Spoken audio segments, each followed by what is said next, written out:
أعوذ بالله من الشيطان الرجيم. بسم الله الرحمن الرحيم. بسم الله وبحمده. السلام عليكم ورحمة الله تعالى وبركاته. الفاتحة. أعوذ بالله من الشيطان الرجيم. بسم الله الرحمن الرحيم. الحمد لله رب العالمين الرحمن الرحيم مالك يوم الدين. إياك نعبد وإياك نستعين. اهدنا الصراط المستقيم صراط الذين أنعمت عليهم غير المغضوب عليهم ولا الضالين. آمين. إن الله وملائكته يصلون على النبي يا أيها الذين آمنوا صلوا عليه وسلموا تسليما. اللهم صل على سيدنا محمد عبدك ورسولك النبي الأمي وعلى آله وسلم. اللهم صل على سيدنا محمد عبدك ورسولك النبي الأمي وعلى آله وسلم. اللهم صل على سيدنا محمد عبدك ورسولك النبي الأمي وعلى آله وسلم. اللهم صل على سيدنا محمد عبدك ورسولك النبي الأمي وعلى آله وسلم. اللهم صل على سيدنا محمد عبدك ورسولك النبي الأمي وعلى آله وسلم. اللهم صل على سيدنا محمد عبدك ورسولك النبي الأمي وعلى آله وسلم. اللهم صل على سيدنا محمد عبدك ورسولك النبي الأمي وعلى آله وسلم. اللهم صل على سيدنا محمد عبدك ورسولك النبي الأمي وعلى آله وسلم. اللهم صل على سيدنا محمد عبدك ورسولك النبي الأمي وعلى آله وسلم. اللهم صل على سيدنا محمد عبدك ورسولك النبي الأمي وعلى آله وسلم. اللهم صل على سيدنا محمد عبدك ورسولك النبي الأمي وعلى آله وسلم. اللهم صل على سيدنا محمد عبدك ورسولك النبي الأمي وعلى آله وسلم عدد ما وسعه علم الله.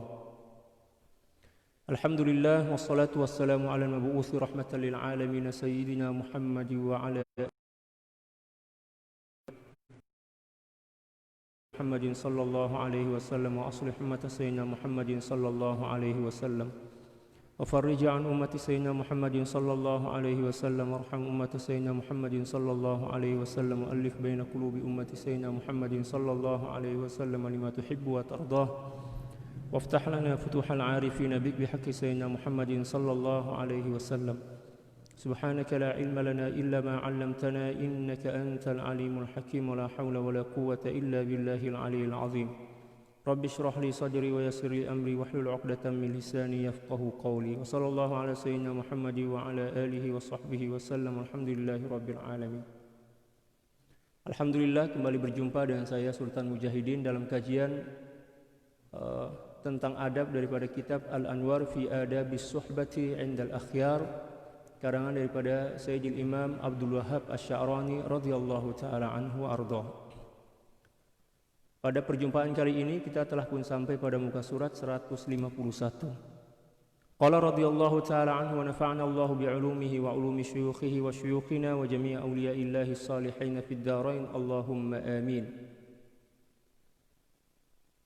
Wa min adabihim talabu kulli ma yahtajuna ilaihi min babillahi ta'ala duna babi ahadin min 'abidi. Dan satu di antara adab para aulia, para salafun as-salih radhiyallahu taala an adalah mereka memohon apapun yang mereka perlukan kepada Allah Subhanahu wa taala, terus kepada pintu Allah Subhanahu wa taala tanpa melalui sebarang pintu daripada makhluk. Ini satu di antara adab yang diajarkan oleh para aulia kepada kita, memohon kepada Allah Subhanahu wa taala apapun yang diperlukan. Ini adab para aulia. Ketika mana mereka perlu kepada suatu benda, maka mereka terus meminta kepada Allah Subhanahu wa taala tanpa melalui wasithah, tanpa melalui makhluk macam itu. Dan ini adalah maqam yang memang layak dan sesuai untuk mereka. Adapun kita sebagai orang awam, maka kita digalakkan untuk memohon sesuatu melalui wasilah, bertawassul. Allah Subhanahu wa taala berfirman, ya ayyuhalladzina amanu taqullaha wabtagu ilaihil wasilata wajahidu fi sabilihi la'allakum tuflihun. Wahai orang-orang yang beriman, bertakwalah kalian kepada Allah Subhanahu wa taala dan carilah perantara atau wasilah. Wabtagu ilaihil wasilah, menuju kepada Allah Subhanahu wa taala melalui wasilah. Wala yanzuruna ila babi ghairi, dan mereka tidak melihat kepada pintu selain daripada pintu Allah Subhanahu wa taala. Subhanallah. Illa min haitsu qaunul khalqi kal qanati allati tajri fiha al-ma'u la ghair. Kecuali mereka melihat pintu-pintu makhluk itu hanya sebatas apa saja, sebatas saluran, penyalur, ya, atau perantara di mana saluran air, macam saluran air di mana air mengalir ke situ. Jadi mereka tetap menyaksikan bahwa Allah Subhanahu wa taala yang menghantar kepada mereka melalui tangan-tangan makhluk. Malah makhluk itu tak nampak oleh hati mereka. Yang nampak adalah tajalli kebesaran Allah Subhanahu wa taala melalui makhluk. Jadi mereka tidak melihat rupa makhluk itu min haitsus surah, daripada zahir, daripada rupa, tetapi mereka melihat bahwa makhluk itu adalah perantara yang digerakkan oleh Allah Subhanahu wa taala, yang dijadikan sebagai asbab oleh Allah Subhanahu wa taala untuk menghantar apa yang telah menjadi rezeki mereka, apa yang telah menjadi anugerah yang ditetapkan oleh Allah Subhanahu wa taala untuk mereka.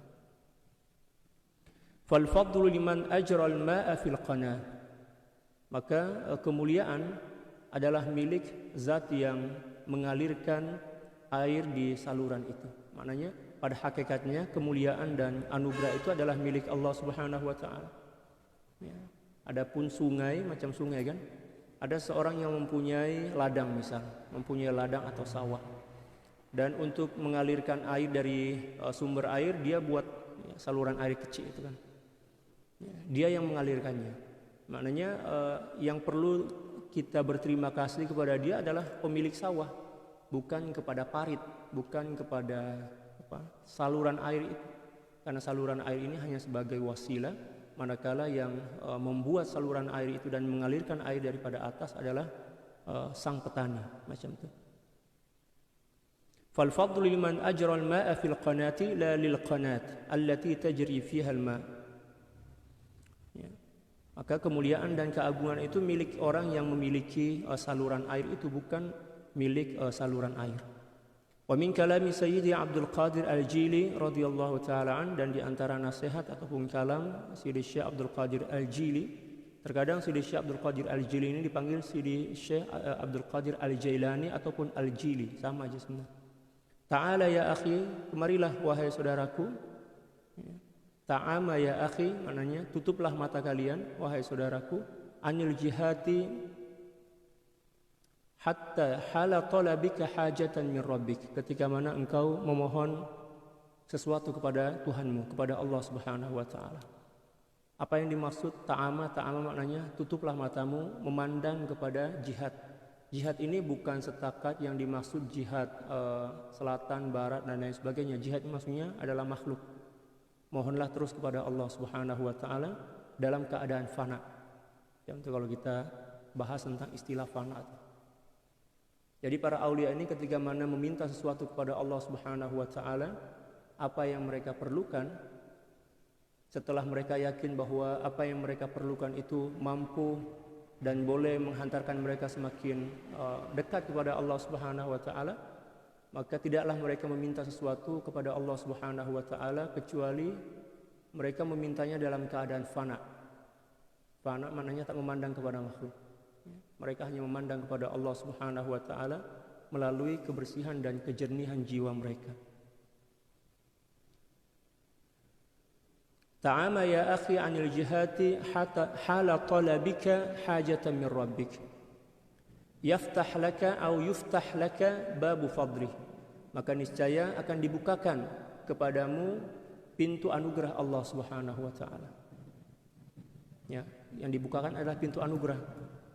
Yang dimaksud anugerah di sini fadl adalah anugerah yang diberkati, bukan setakat benda yang kita nak tuh yang Allah bagi, tapi di sebalik itu juga Allah Subhanahu wa taala akan bagi keberkatan. Terkadang-kadang ketika kita meminta sesuatu kepada Allah Subhanahu wa taala tapi kita dalam keadaan tidak fana, kita masih memandang kepada zahir makhluk, memang Allah Subhanahu wa taala bagi. Tapi yang dibagi oleh Allah Subhanahu wa taala kepada kita itu macam bungkus je, bungkus. Tak ada keberkatan di dalamnya. Sehingga ketika mana kita terima benda itu, barang itu, hadiah itu, dia tak cukup bermanfaat bagi diri kita sebab tak wujud keberkatan. Tetapi bila mana kita memohon sesuatu kepada Allah Subhanahu wa taala dalam keadaan fana, tidak memandang kepada kesan makhluk, ya, yang nampak itu adalah kuasa Allah Subhanahu wa taala, maka insyaallah apa yang kita minta itu akan diberkati oleh Allah Subhanahu wa taala dan juga akan mampu kita syukuri. Macam tu. Wa illa fala yuftahu laka babu fadlihi. Kalau kamu memintanya bukan dalam keadaan fana kepada Allah Subhanahu wa taala, maka tidak akan dibukakan kepadamu, ya, pintu kemurahan dan pintu karunia Allah Subhanahu wa taala. Li'annahu ta'ala ghayurun, karena sungguhnya Allah Subhanahu wa taala Maha Pencemburu. Ya, Allah Subhanahu wa taala Maha Pencemburu. Kalau kita minta kepada Allah Subhanahu wa taala sesuatu, hati kita kita meminta kepada Allah Subhanahu wa taala akan sesuatu tapi hati kita berpaling daripada Allah, maka kalau sekiranya pun Allah Subhanahu wa taala bagi apa yang kita nak, maka tak ada keberkatan di dalamnya dan kita tidak akan pernah mampu menunaikan kesyukurannya. Allah ini Maha Pencemburu. Ya, dia tak nak ataupun makhluk dalam hati dalam hati hamba yang dicintainya. Kalau sekiranya dalam hati hamba yang dicintainya itu ada sebarang makhluk yang bertempat kat situ, maka Allah Subhanahu wa taala akan menghukum hamba tersebut. Ya. Sebagai sebagai tanda kecemburuan lah. Mungkin dicubit. Cubit itu bukan cubit dengan tangan tapi dengan musibah. Ya kan, seperti mana yang berlaku pada Sayyidina Ibrahim alaihissalam ya. Ketika mana beliau telah berumur puluhan tahun, 80 tahun kalau tak silap. Ya, barulah Allah Subhanahu wa taala bagi anak Nabi Ismail, tapi ternyata ada kecenderungan kepada Nabi Ismail terlalu gembira sehingga Allah Subhanahu wa taala cemburu. Walaupun memang hati para anbiya itu tak ada sedikit pun keberpalingan daripada Allah Subhanahu wa taala. Tapi daripada apa yang berlaku itu merupakan pelajaran bagi kita, ibrah bagi kita tentang betapa cemburunya Allah Subhanahu wa taala kepada hamba-hamba yang dicintainya. Sehingga ketika mana Nabi Ibrahim nampak gembira dengan kelahiran Nabi Ismail dan nampak seronok sangat macam itu kan, maka Allah Subhanahu wa taala nampakkan rasa cemburu, sifat cemburu, kemaha cemburu Allah Subhanahu wa taala, kecemburuan Allah Subhanahu wa taala dengan memerintahkan Sayyidina Ibrahim untuk menyembelih Sayyidina Nabi Ismail, agar Nabi Ibrahim faham betapa cemburunya Allah Subhanahu wa taala. Subhanallah, itulah kecemburuan Allah Subhanahu wa taala. Tapi terkadang kita ini sebagai hamba yang lemah, penuh dengan kelemahan, kita tak faham tentang bahasa kecemburuan Allah Subhanahu wa taala. Seluruh musibah, penyakit, demikian juga malapetaka yang diturunkan oleh Allah Subhanahu wa taala di dunia ini, sebenar kalau dari sudut tasawuf, ianya merupakan bukti kecemburuan Allah Subhanahu wa taala kepada para makhluk ketika mana mereka berpaling daripada Allah Subhanahu wa taala. Wa man lam yasil ila dzalika famin lazimihi al-i'timadu 'ala al-asbab wal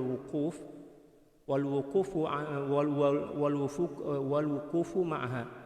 Siapa orang yang belum sampai pada peringkat ini, maka mesti lazim bagi dirinya bersandar dan bergantung kepada asbab dan juga berhenti pada asbab itu. Jadi seorang yang belum sampai kepada maqam ini, ketika dia meminta kepada Allah Subhanahu wa taala, dia mesti akan memintanya dari pintu makhluk, melalui pintu makhluk.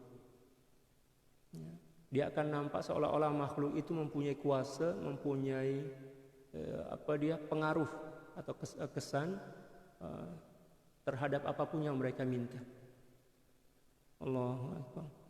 Wa adamu syukril wasaiti imtithalan li amrin wa dzalika syirkun. Demikian juga dia tidak akan mampu untuk menunaikan kesyukuran kepada wasilah-wasilah yang menjadi perantara itu sebagai penunaian terhadap perintah Allah Subhanahu wa taala, wa dzalika syirkun, dan ini dikira sebagai syirik khafi dalam pandangan tasawuf.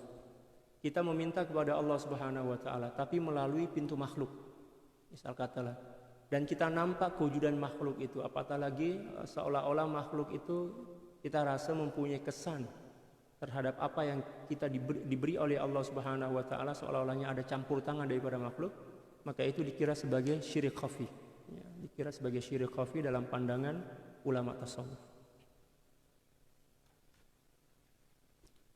Wa iyyaka an tahdzifa wasitata Rasulillah sallallahu alaihi wasallam fi kulli hajatin talabtaha.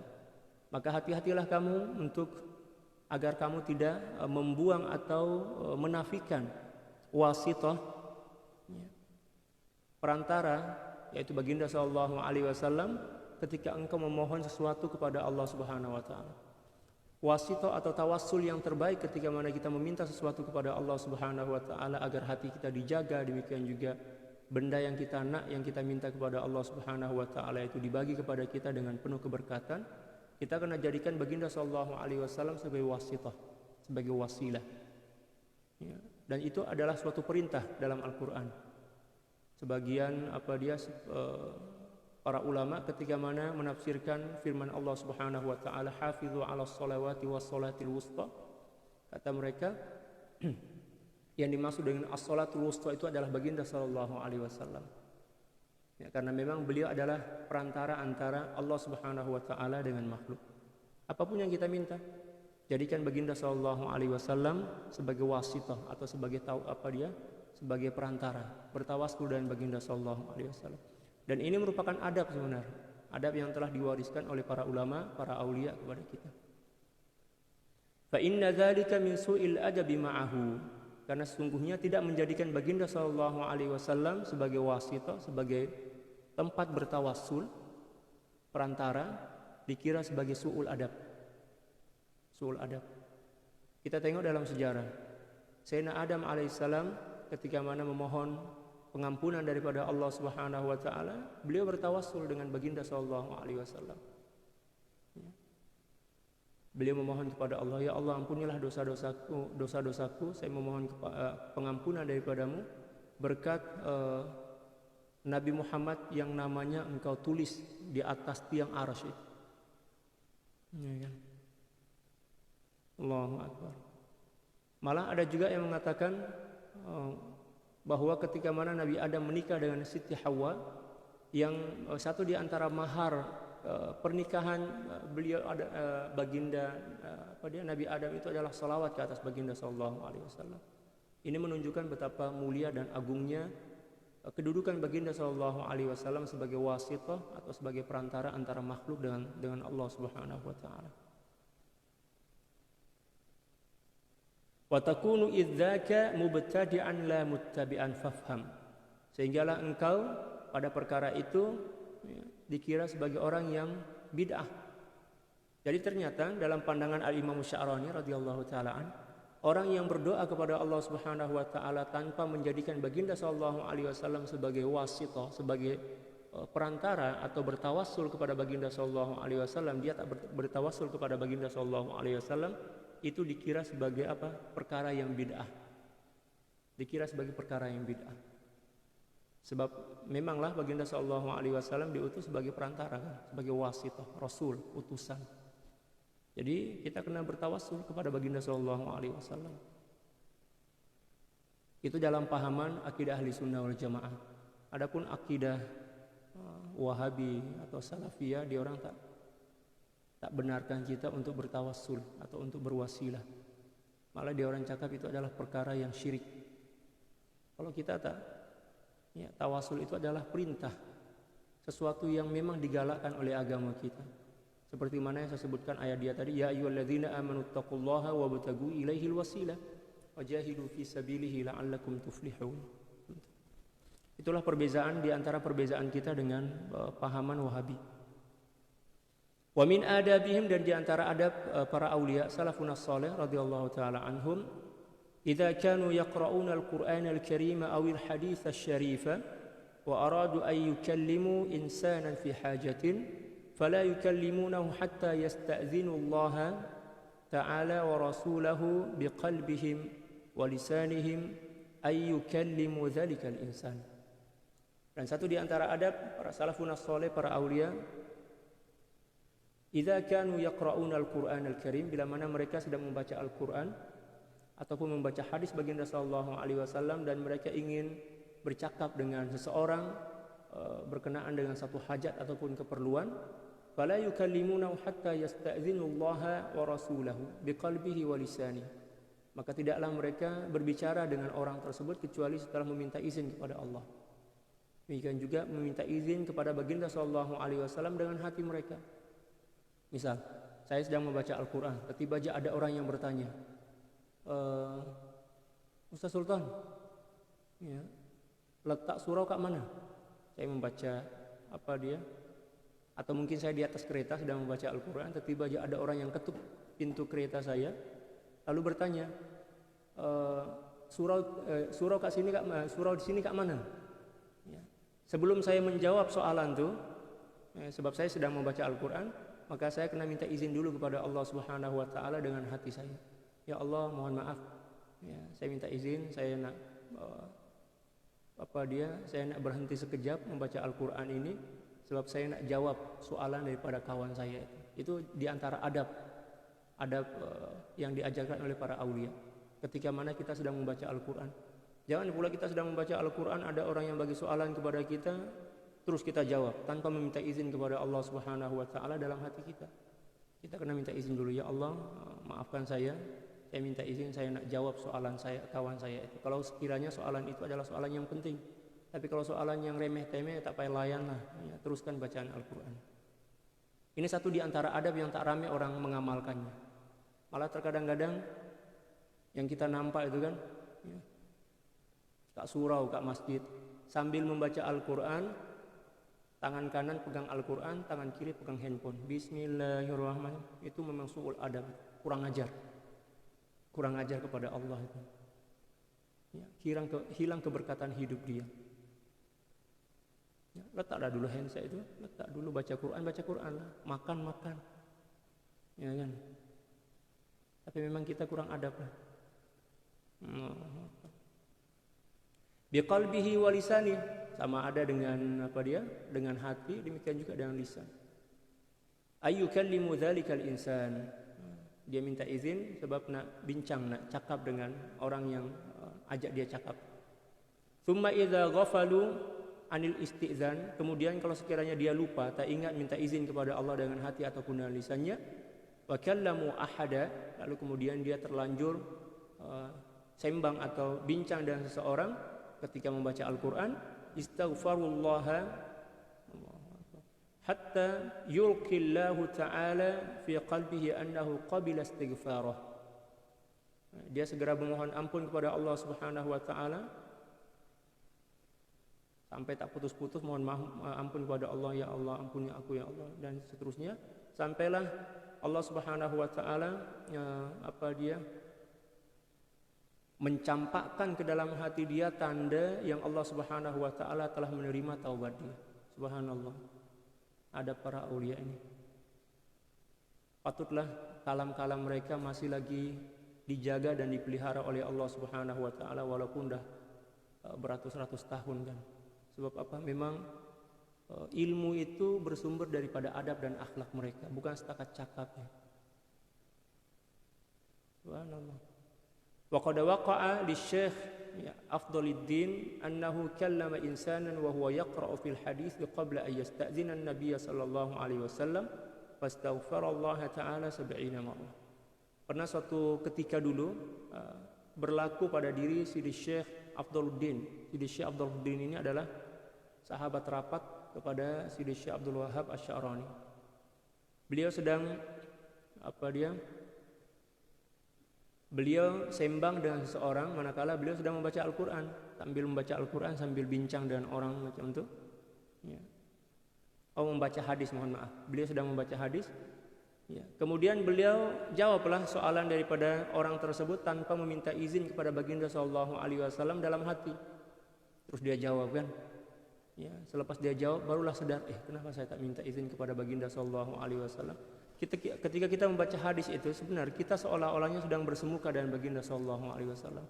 Kita membaca hadis-hadis baginda sallallahu alaihi wasallam Baginda sallallahu alaihi wasallam hadir.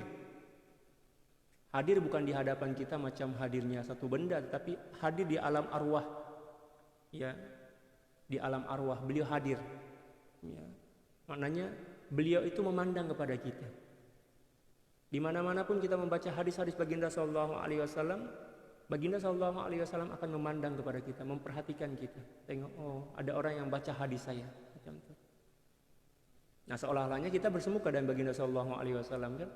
Nah, pada masa itu Sayyidina Abduluddin ini tak ingat, ya, minta izin kepada Baginda sallallahu alaihi wasallam. Tiba-tiba aja beliau jawab soalan daripada kawan beliau itu. Lalu kemudian setelah beliau ingat telah melakukan suatu kesilapan adab, maka beliau beristighfar memohon ampun sebanyak 70 kali. Subhanallah. Inilah akhlak yang luar biasa. Kita pula melakukan dosa berulang-ulang kali, sekalipun kita tak istighfar. Beliau ini bukan dosa ini, takat pelanggaran adab aja, bukan dosa pelanggaran syariat, tapi adab.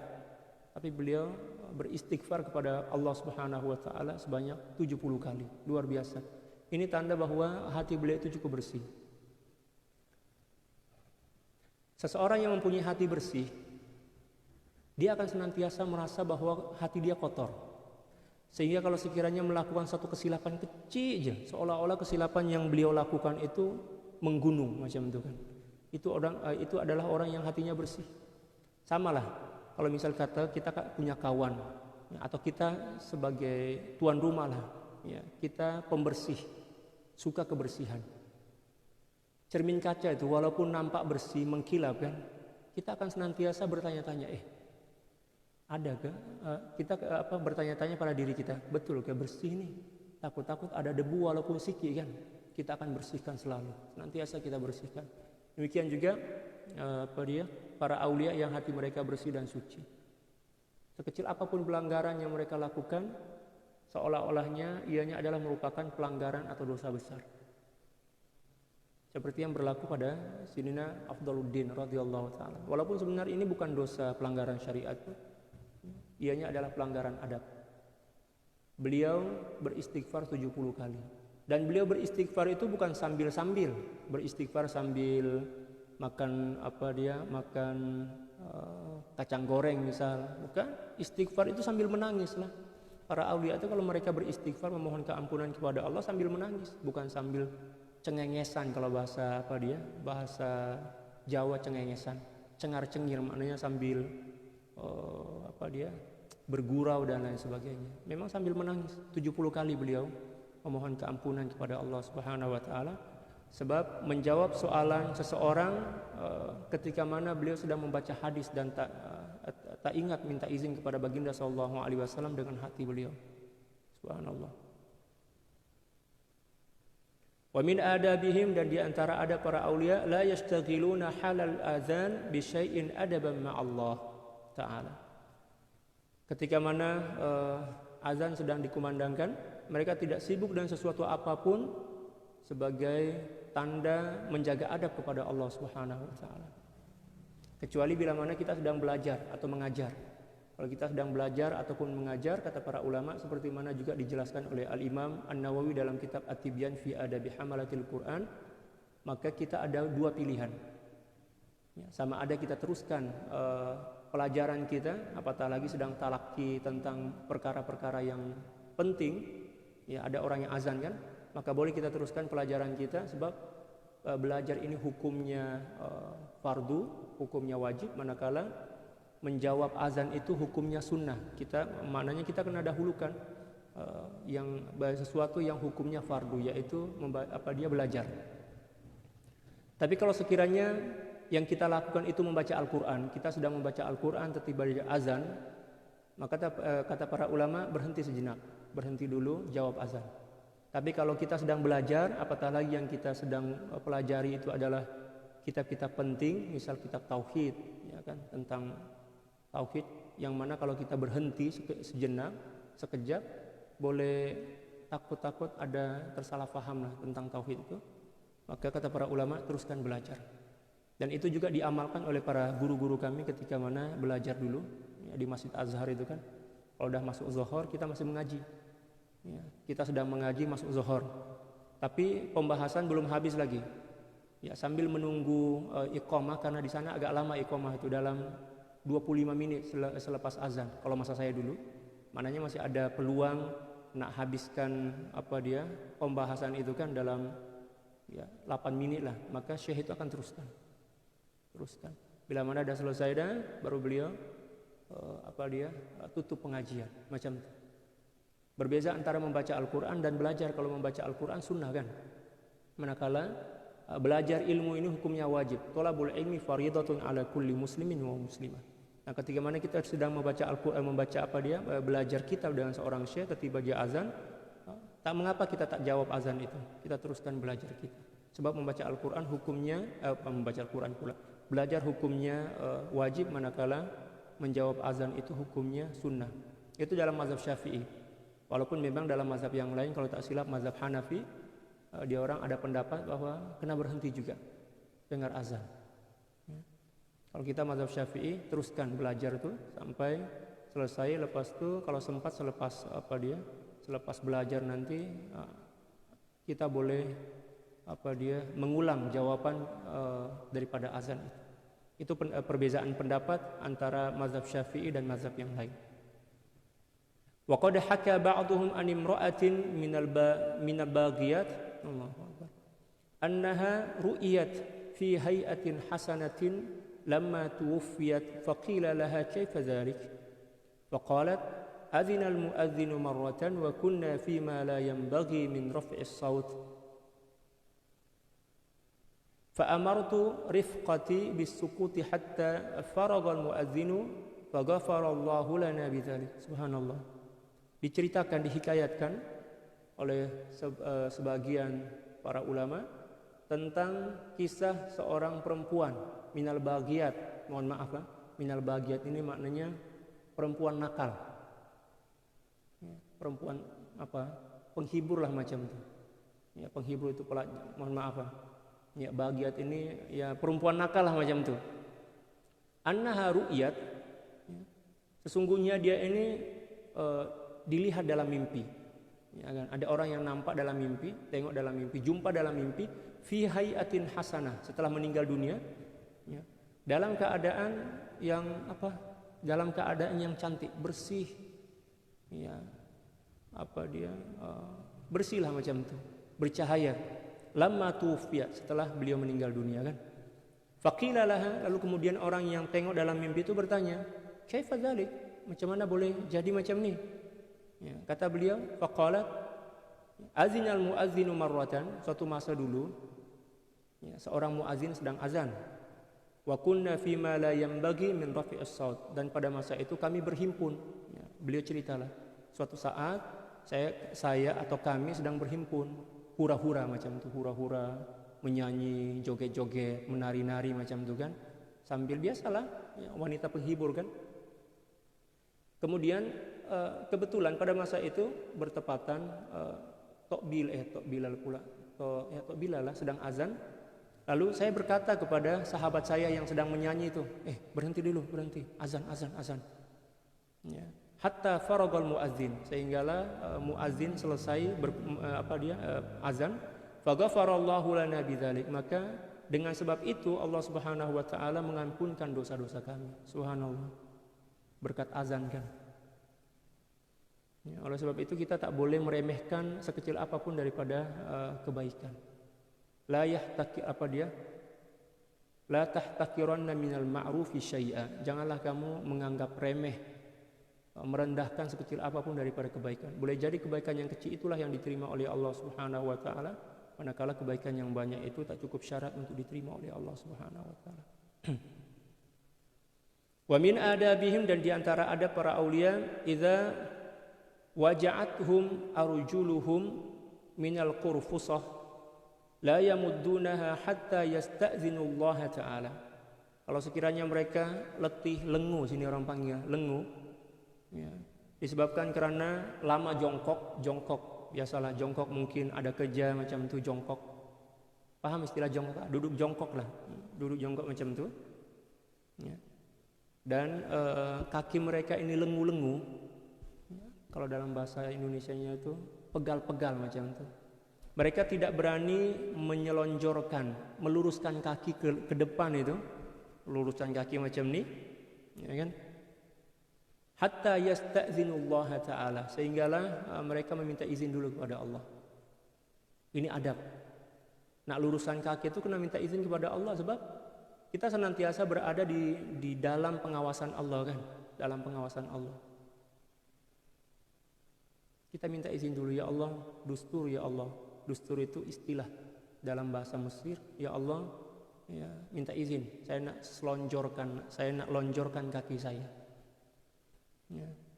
Demikian juga kita disunahkan untuk meminta izin kepada baginda sallallahu alaihi wasallam. Sebab baginda sallallahu alaihi wasallam di alamul arwah, di alam arwah, di alam barzah itu senantiasa melihat kepada seluruh umat beliau. Beliau senantiasa memantau, melihat, mengontrol, tengok mana umat-umatku ini sedang apa dia orang nih. Kalau sekiranya umat itu sedang lalai, sedang berfoya-foya misalkan, sedang berhura-hura sebab cinta baginda sallallahu alaihi wasallam, maka baginda sallallahu alaihi wasallam berdoa, ya Allah, ampunilah hambaku itu, si sultan itu yang sedang lalai misal. Ya kan? Rahmatilah dia, cintailah dia. Itulah yang dilakukan oleh baginda sallallahu alaihi wasallam. Dalam satu hadis disebutkan tu'radu alayya a'malukum. Amal kalian senantiasa dihamparkan di hadapanku. Bila mana saya jumpa, saya tengok ada amal baik, saya bersyukur kepada Allah. Tapi bila mana ada dosa kat situ, saya mohonkan ampun kalian kepada Allah Subhanahu wa taala. Itulah rasa cinta dan kasih sayang baginda sallallahu alaihi wasallam kepada seluruh umat beliau. Kita pula sebagai umat yang diajar beradab, diajar adab, sebelum kita selonjorkan kaki itu, kita minta izin dulu kepada Allah. Mula-mula kita minta izin kepada Allah. Dustur ya Allah. Istilahnya dustur kalau dalam bahasa Arab. Dustur ya Allah, minta izin nak selonjorkan kaki. Demikian juga minta izin kepada baginda sallallahu alaihi wasallam. Dustur ya Rasulullah. Itu adab. Tapi kalau kita buat macam tu di zaman sekarang ini macam pelik kan. Seolah-olahnya apa? Sesuatu yang bid'ah kok kalau orang panggil itu. Walaupun sebenarnya itu adalah adab. Ya, para aulia, para ulama zaman dahulu macam tu dia orang. Nak makan pun dustur. Dia orang cakap dustur ya Allah. Saya minta izin, saya nak makan ini rezeki Allah kan. Ya, dustur.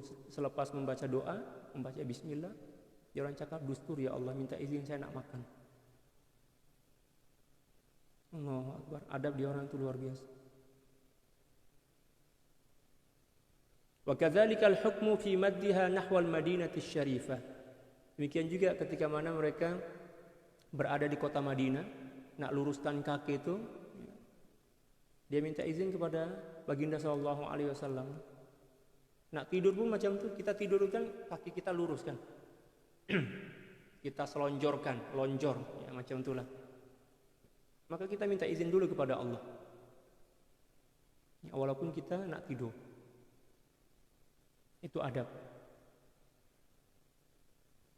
Wa nahwi waliyyin minal awliya. Demikian juga ketika mana kita kena minta izin kepada para wali-wali. Sebab macam ni, seperti dalam pengajian tadi kan, dimanapun kita menghadap, kemanapun kaki kita selonjorkan, kita lonjorkan, mesti dia akan berjumpa berhadapan dengan kubur. Sama ada kubur para aulia ataupun kubur orang-orang soleh, para ulama. Ya kan? Dunia ini kan bulat kan, bundar. Kalau misal saya menghadap sekarang ini menghadap ke mana? Ke barat. Saya menghadap ke barat.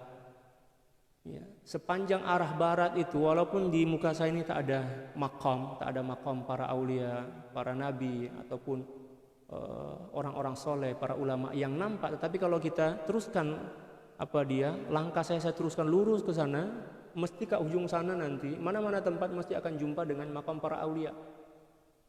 Sebab umur dunia ini kan dah ratusan ribu tahun, wallahu alam, tak seorang pun yang mengetahui berapa umur dunia ini kan. Ramai dah orang-orang soleh yang meninggal dunia. Mungkin dan bukan mungkin, mesti ketika mana kita sedang duduk, mesti kita berhadapan ya, kepada salah satu makam para aulia, mesti itu. Walaupun jauh, Nah, sebagai adab, menjaga adab, ketika mana kita nak luruskan kaki, lonjorkan kaki itu kita minta izin lah dulu. Minta izin. Dustur ya aulia Allah. Para aulia, mohon maaf, saya minta izin, saya nak luruskan kaki saya. Menjaga adab macam itu. Jadi yang kita minta izin itu kepada ruh mereka, sebab ruh ini kekal kan. Satu di antara 7 makhluk yang dikekalkan oleh Allah Subhanahu wa taala adalah ruh kita. Yang hancur lebur itu setakat jasad saja. Adapun ruh kita ini akan kekal. Setelah kita meninggal dunia tetap dikekalkan.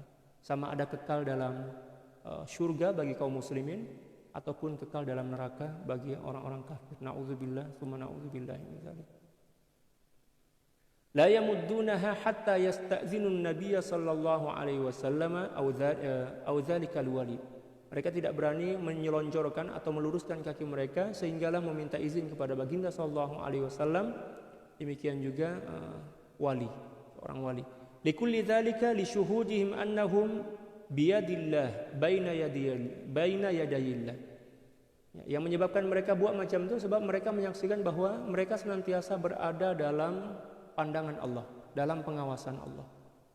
Allah tak pernah alpa kepada kita, Allah tak pernah lupa kepada kita. Allah senantiasa melihat kita, kapanpun, dimanapun, dalam keadaan apapun. Walaupun kita sedang tidur, Allah senantiasa mengawasi kita. Ya, sebagai makhluk yang beradab, kita kena minta izinlah kepada Allah. Wa baina yaday Rasulillah sallallahu alaihi wasallam ala dawam. Demikian juga senantiasa berada dalam pengawasan baginda sallallahu alaihi wasallam seperti mana yang saya sebutkan dalil dia tadi.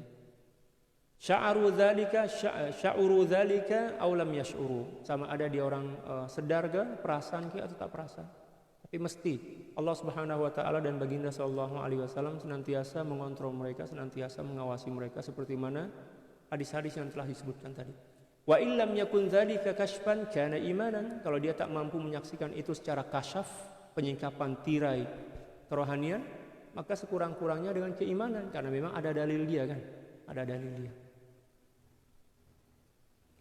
Wa qad waqa'a li Abi Ishaq Ibrahim ibn Adham radhiyallahu taala anhu annahu madda rijlahu hatta hina waja'athu min al-qurfusah qabla ay yasta'zin.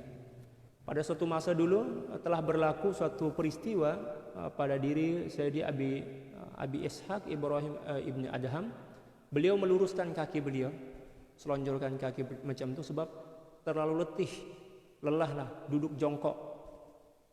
Ya, duduk jongkok macam itu, duduk. Ya, sama ada duduk jongkok atau duduk macam ini pun terkadang-kadang kaki kita ini sakit kan, kita nak luruskan macam itu. Tapi beliau meluruskan kaki itu sebelum meminta izin kepada Allah Subhanahu wa taala, fa'utiba fi dzalika. Maka beliau mendapat celaan atas perbuatan tersebut, dapat hukuman daripada Allah Subhanahu wa taala. Falam yamudda rijlahu ba'da dzalika ila ammat. Maka semenjak itulah beliau tidak pernah meluruskan kaki sampailah beliau meninggal dunia. Jadi macam mana pula kalau beliau tidur? Kalau beliau tidur itu tidur dalam keadaan duduk. Duduk macam ini. Tidurnya. Tidur para aulia macam itu sebenarnya. Tidur beliau macam ini. Semenjak beliau mendapatkan teguran daripada Allah Subhanahu wa taala ketika mana beliau melonjorkan kaki tanpa meminta izin kepada Allah Subhanahu wa taala dan baginda sallallahu alaihi wasallam, dan itu dikira sebagai sul adab, maka semenjak itu beliau berazam untuk tidak meluruskan kaki beliau kecuali dalam keadaan berdiri. Kalau beliau tidur, beliau tak tidur terlentang. Beliau tidur tidur di atas lutut macam ni. Itu tidur para aulia macam ni lah, saya bagi contoh. Macam ni. Nah, itu tidur para aulia. Ya kan? Kalau tidur di atas tilam pun masya Allah buka ekor. Ya kan? Lampu-lampu, set lampu, ada music dia. Itu tidur. Tak tahulah tidur apa itu. Kalau para aulia ada orang tidur luar biasa lah. Para aulia.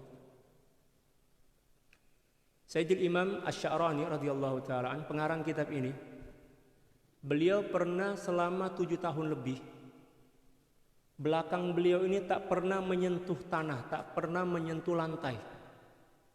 Dan juga mohon maaf, tak pernah menyentuh dinding macam ini, tak pernah. Beliau senantiasa duduk atau berdiri. Kalau sekiranya beliau ngantuk, beliau tidur dalam keadaan duduk tanpa menyandarkan belakang beliau itu di dinding. Beliau duduk macam yang saya contohkan tadi, macam itu. Tidur beliau macam itu. Beliau tak pernah tidur di atas tikar, apatah lagi di atas tilam, tak pernah. Ketika mana beliau mujahadah lebih daripada 7 tahun atau 8 tahun. Demikian juga Sidi Syekh Abdul Qadir Al-Jilani. Kalau Sidi Syekh Abdul Qadir Al-Jilani kalau tak silap itu lebih daripada 17 tahun belakang beliau ini tak pernah bersandar, sama ada bersandar terlentang saat tidur ataupun bersandar ke dinding. Beliau senantiasa kalau duduk itu memang tak bersandar. Kalau beliau tidur di atas lutut dan tak pernah melonjorkan kaki. Kalau misal kaki beliau lengu-lengu sini orang panggil, ataupun pegal-pegal macam itulah dalam bahasa Jawa itu, maka beliau akan berdiri untuk meluruskan kaki.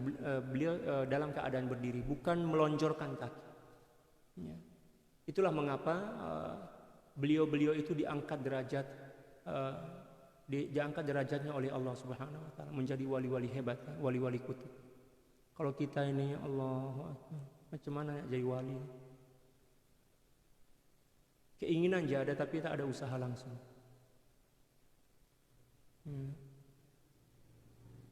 Subhanallah.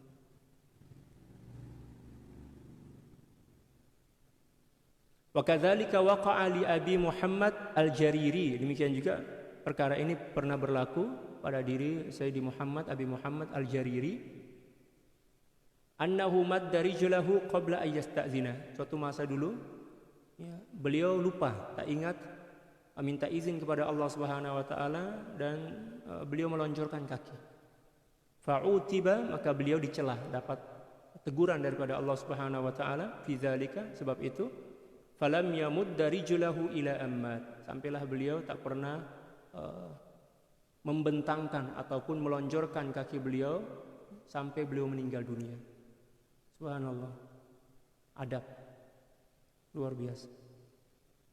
Kalau kita malah di dalam masjid pun terkadang kaki kita lonjorkan ke arah kiblat. Ya, siap ada ustaz pula sambil kuliah ke atas tuh kan. Saya memang selalu lah nampak di surau-surau atau masjid. Ada ustaz yang sedang bagi kuliah ke atas tuh, atas meja tuh. Dia pula tuan itu. Tapi kebanyakan lelaki ya. Ini tak ada lelaki kan, jangan marah lah kalau ada. Dia lonjorkan kaki sambil bersandar pula di atas kerusi macam ni. Tengok, sandarkan lonjorkan kaki ke arah ustaz, ke arah kiblat dan juga ke arah ustaz yang sedang bagi kuliah tuh. Tanpa rasa berdosa. Siap bergurau pula, bercanda atau bergurau pula dengan kawan dia sebelah. Itu memang teruk sangat dah tuh. Allahu Akbar. Hidup kita ini ringkas aja, sekejap aja. Kita senantiasa dibayang-bayangi oleh kematian kita. Orang yang tidak terbiasa menjaga adab dalam hidup dia, maka dia akan meninggal dunia tanpa adab, dalam keadaan tidak beradab. Seorang yang senantiasa mengamalkan adab, sama ada dalam lisan dia, tingkah laku dia, maka dia akan meninggal dunia dalam keadaan beradab, dan itu tanda bahwa Allah Subhanahu wa taala cabut nyawa dia dalam keadaan husnul khotimah. Kan kata para ulama, satu di antara tanda yang seorang itu husnul khotimah adalah meninggal dunia dalam keadaan sedang mengamalkan adab. Subhanallah. Oleh sebab itu kita jagalah adab kita, adab pergaulan kita.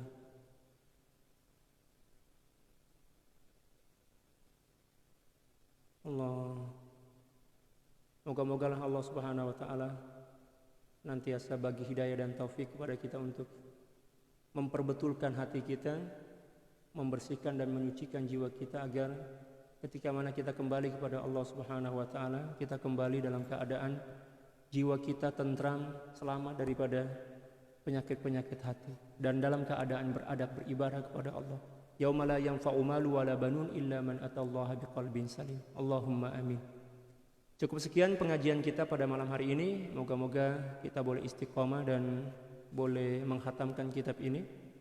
Dah baki ya, sikit lagi nih insyaallah. Mungkin dalam sehari 2 hari boleh khatam ini. Moga-moga lah. Dan moga-moga Allah Subhanahu wa taala senantiasa membimbing hati kita untuk kembali kepadanya dalam keadaan redha, cinta dan rindu kepada Allah Subhanahu wa taala. Allahumma amin. Innallaha wa malaikatahu yusholluna 'alan nabiy ya ayyuhalladzina amanu shallu 'alaihi wa sallimu taslima. Allahumma shalli 'ala sayyidina Muhammadin 'abdika wa rasulika an-nabiyil ummi wa 'ala alihi wa sallim. Allahumma shalli 'ala sayyidina Muhammadin 'abdika wa rasulika an-nabiyil ummi wa 'ala alihi wa sallim. Allahumma salli ala sayyidina Muhammadin 'abdika wa rasulika an-nabiyil ummi wa 'ala alihi wa sallim. Allahumma salli ala sayyidina Muhammadin 'abdika wa rasulika an-nabiyil ummi wa 'ala alihi wa sallim. Allahumma salli ala sayyidina Muhammadin 'abdika wa rasulika an-nabiyil ummi wa 'ala alihi wa sallim. Allahumma salli ala sayyidina Muhammadin 'abdika wa rasulika an-nabiyil ummi wa 'ala alihi wa sallim. Allahumma salli ala sayyidina Muhammadin 'abdika wa rasulika an-nabiyil ummi wa 'ala alihi wa sallim. Allahumma salli ala sayyidina Muhammadin 'abdika wa rasulika an-nabiyil ummi wa 'ala alihi wa sallim. Allahumma salli ala sayyidina Muhammadin 'abdika wa rasulika an-nabiyil ummi wa 'ala alihi wa sallim. Allahumma salli ala sayyidina Muhammadin 'abdika wa rasulika an-nabiyil ummi wa 'ala alihi wa sallim. Allahumma salli ala sayyidina Muhammadin 'abdika wa rasulika an-nabiyil ummi wa 'ala alihi wa sallim adada ma wasi'ahu 'ilmullah. Dan jangan lupa memperbanyak salawat ke atas baginda sallallahu alaihi wasallam malam ini dan esok hari Jumat insyaallah. Sekian, wassalamualaikum warahmatullahi taala wabarakatuh.